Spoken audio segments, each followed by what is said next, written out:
Ce matin, on va parler de la puissance pour le service de Dieu.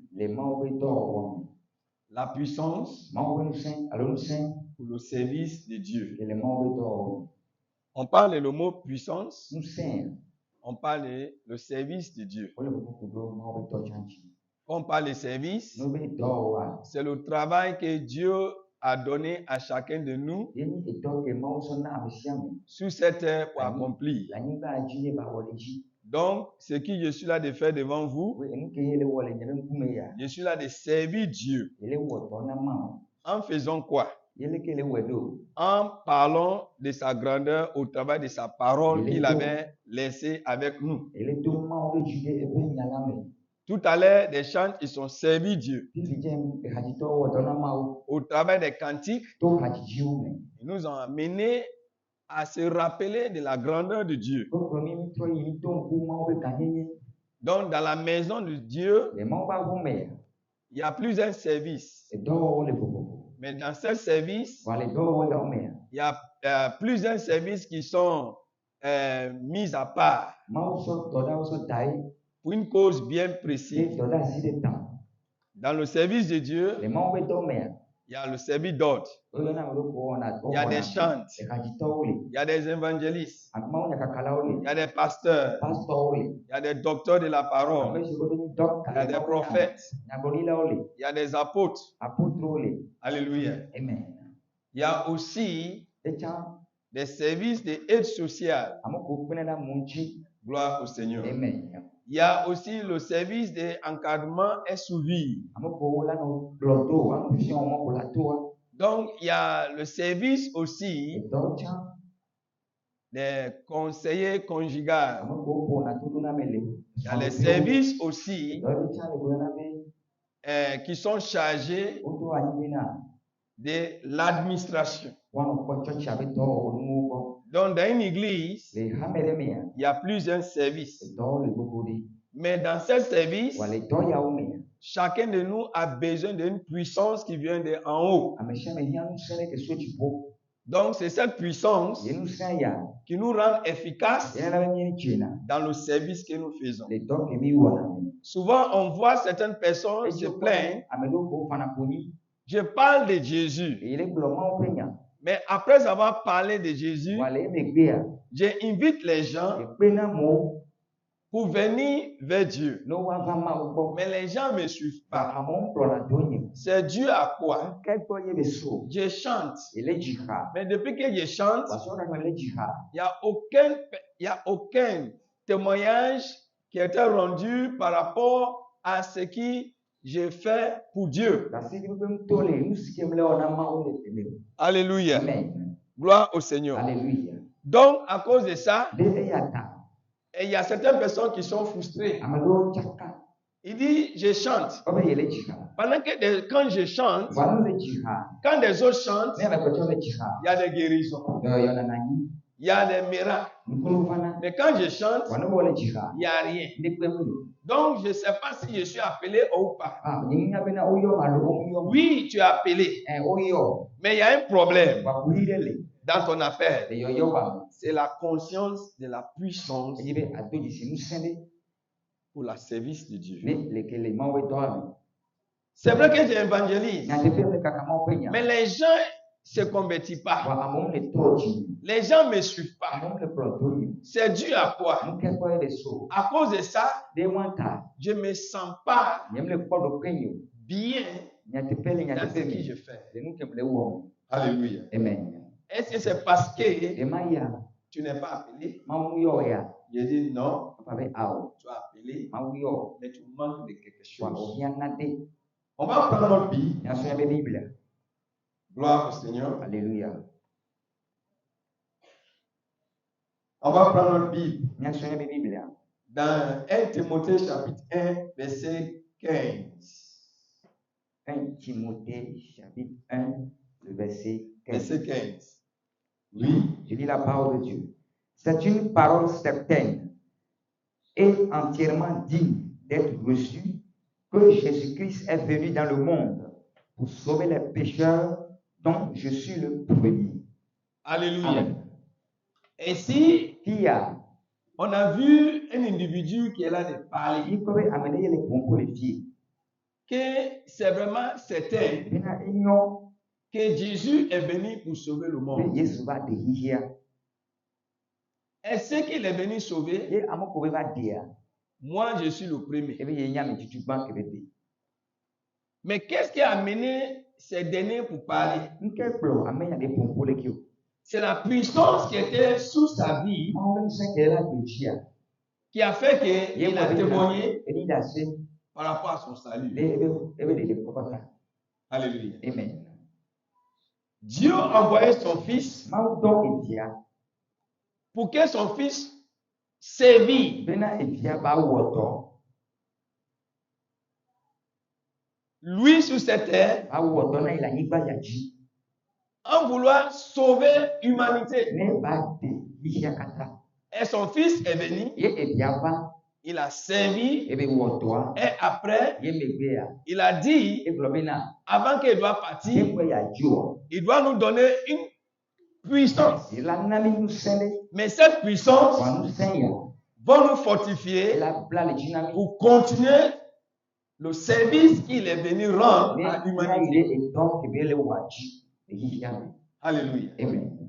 Donc, ce service que nous devons faire auprès des uns et des autres, c'est pour les amener vers le salut.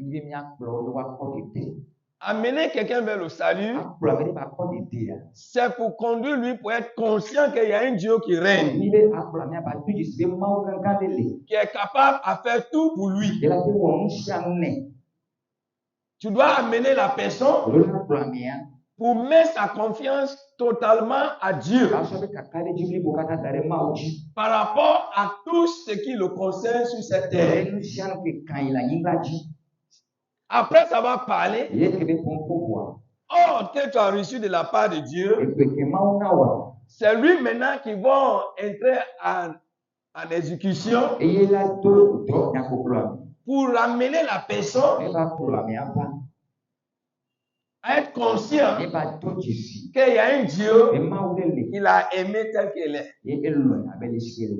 Alléluia. Amen. Et cette puissance que nous avons reçue pour servir lui sur cette terre est accompagnée par des prodiges et des miracles. Si aujourd'hui tu te demandes pourquoi ce que je faisais avant, je n'arrive plus à le faire, c'est parce que la personne qui t'a conduit vers l'éternel a investi sa puissance de transformation en toi. Donc, en même temps, tu vois que des choses que tu faisais avant, tu n'arrives plus à le faire. C'est pas parce que ça vient de ta propre force. Mais il y a une puissance qui domine le péché, qui domine tout ce qui est faiblesse, qui est entré en toi, qui fait qu'aujourd'hui, tu n'arrives plus à faire ce que tu faisais avant. Même si tu es là de faire ce que tu faisais avant, il y a quelque chose qui te dit toujours que ce que tu es là de faire, c'est pas bon. Ça, c'est la conscience. La conscience des péchés. Mais cette conscience des péchés, c'est Dieu lui-même qui nous donne. Quand il nous donne pour une cause bien précise. Pour qu'on soit son enfant, pour qu'on soit son disciple, pour que lorsque les uns et les autres nous voient, il peut se rappeler qu'on vient de la part de Dieu. Gloire au Seigneur. Alléluia. Donc cette puissance, c'est ce qui, toi et moi, on a besoin. On va prendre Actes chapitre 1, verset 8. Lorsque Jésus était arrêté, des disciples n'avait pas assez de force pour parler de le salut, pour parler de Jésus. Il y a beaucoup qui étaient remplis de peur. Peur de mourir. Parce qu'il y avait des oppresseurs qui ne voulaient pas que Jésus soit prononcé. Il y avait des oppresseurs qui ne voulaient pas qu'on parle de le salut de l'humanité. Alléluia. Amen. Donc ceux qui le suivaient avaient peur. Mais Jésus avait vu que si vraiment le service qu'il est venu rendre doit être continué, ceux qui doivent continuer ça, ils ont besoin d'une puissance. Donc on va lire. Acte 1, le verset 8. Mais vous recevez une puissance, le Saint-Esprit survenant sur vous, et vous serez mes témoins à Jérusalem, dans toute la Judée, dans la Samarie, et jusqu'aux extrémités de la terre. Amen. Alléluia. Amen. Pour que cette mission soit accomplie,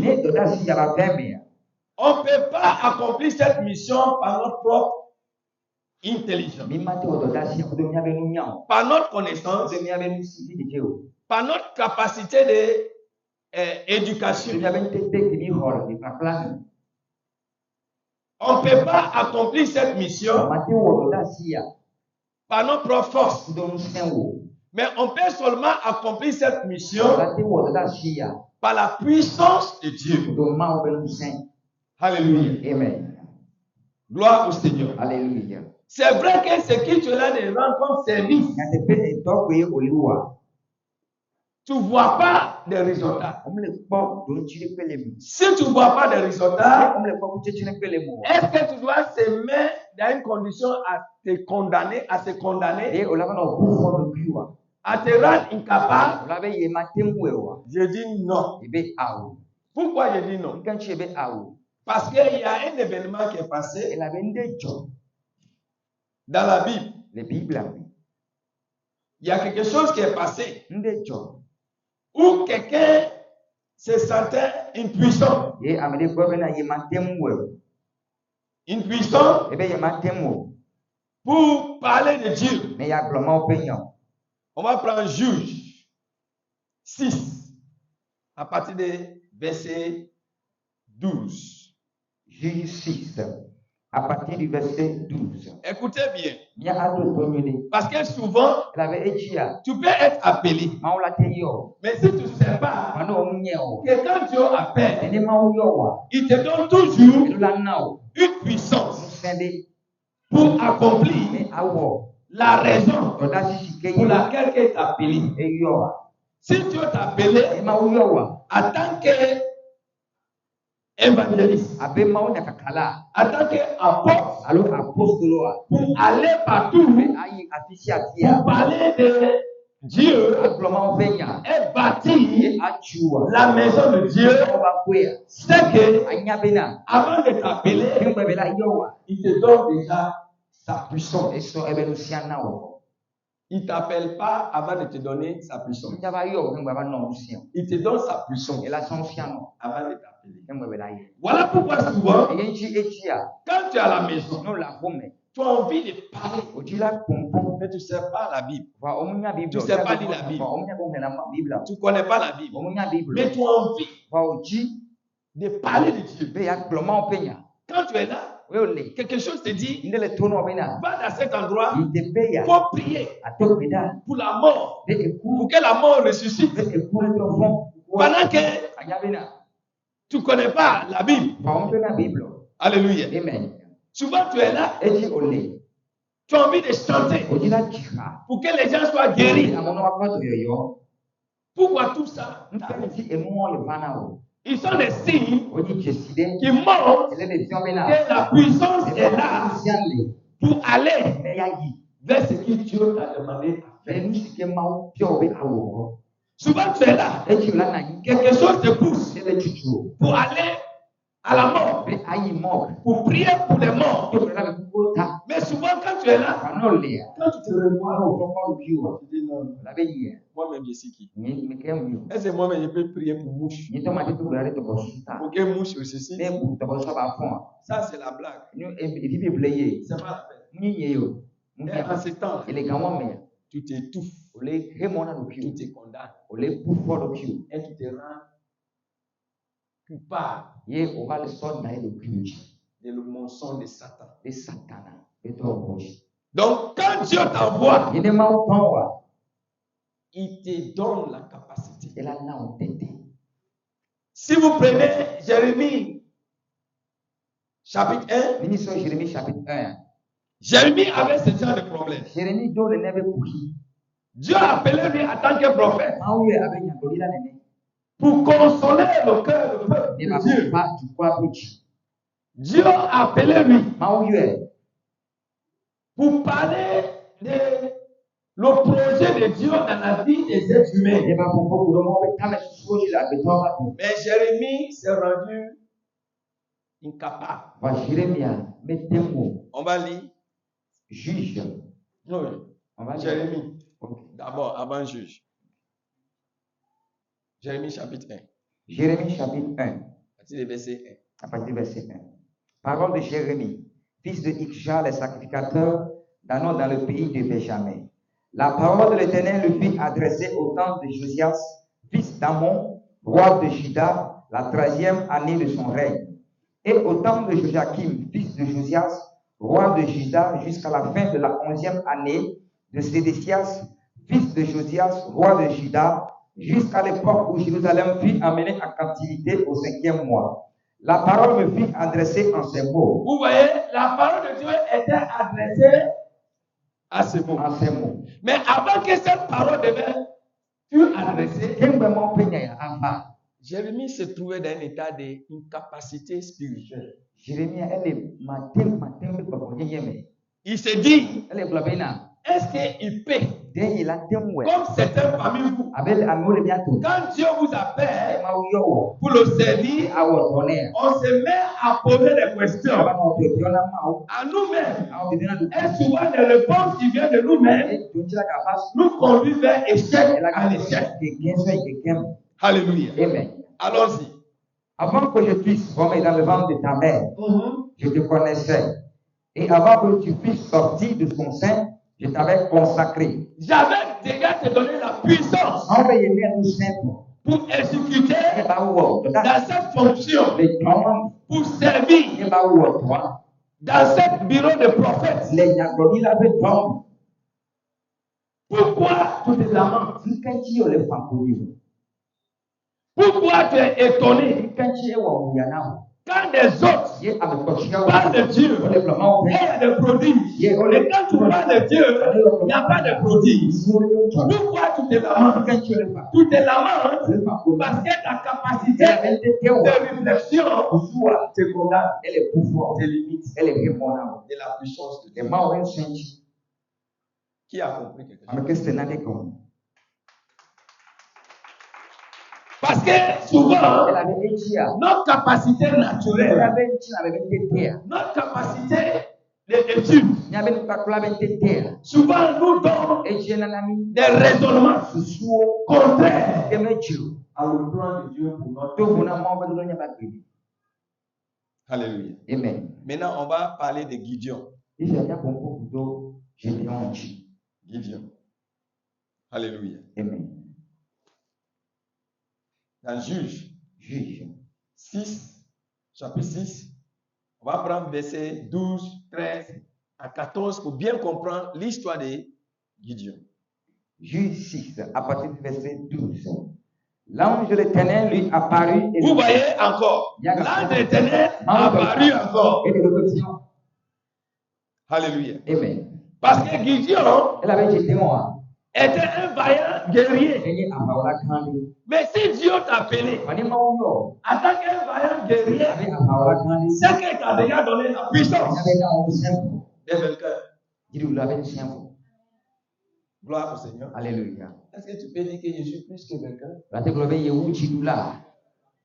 Vainqueur. Jésus est plus que quoi? Yeshua est où Jidula. Vainqueur. Jidula. Jésus est plus que quoi? Yeshua est où Jidula. Donc si c'est Jésus, si Jésus est plus que vainqueur, s'il m'appelle pour faire quelque chose pour lui, dans le service que je suis en rendre, alors que je suis plus que... Amen. Tu ne peux pas aller servir auprès de Jésus et tu es limité par la peur. Jésus n'a jamais connu le défi. Il n'est jamais paniqué devant les défis. Jésus a connu les défis, mais il n'est jamais fléchi devant les défis.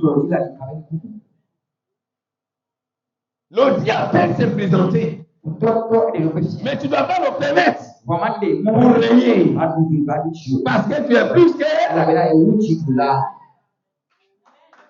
Mais attendez, si Jésus t'a envoyé à l'église, est-ce qu'il va te donner la puissance de sommeil? Maintenant, si tu dors, et c'est lui qui t'a envoyé à l'église. Donc, ceux qui dorment, dis-leur que dans le message, il n'y a pas lui, il n'y a pas oreille. C'est Amen. Amen. Gloire au Seigneur. Alléluia. Faut dire dans le message, c'est la vie. Donc si Jésus est plus que vainqueur, il sait que partout où il arrive, la nature va se soumettre. Les méchants vont se soumettre. Des oppresseurs vont se soumettre. Donc si lui t'envoie, c'est qu'il t'a déjà donné la puissance de vainqueur. Ils sont obligés à se soumettre. C'est obligatoire. Même s'il veut, il ne veut pas. Ils sont obligés à se soumettre. Parce que Dieu n'envoie pas ses enfants dans un endroit en fait. Avant d'être envoyé, il a déjà préparé les armées célestes, les gouverneurs, les autorités. Alléluia. Ceux qui sont aux autorités, il les a déjà disposés. Mais souvent, à cause de l'ignorance, à cause de notre capacité de compréhension spirituelle, on n'arrive pas à aller au-delà des limites. L'oppresseur a un objectif. Il va te menacer, il va te faire croire que son menace a des effets. Pendant que l'effet des oppresseurs, c'est 0. 3 fois 0. Gloire au Seigneur. Alléluia. Parce que la Bible dit, il dit, dès le commencement, j'étais là. N'est-ce pas? Amen. Maintenant, toi qui viens, tu es qui? Avant le commencement, il dit, il était là.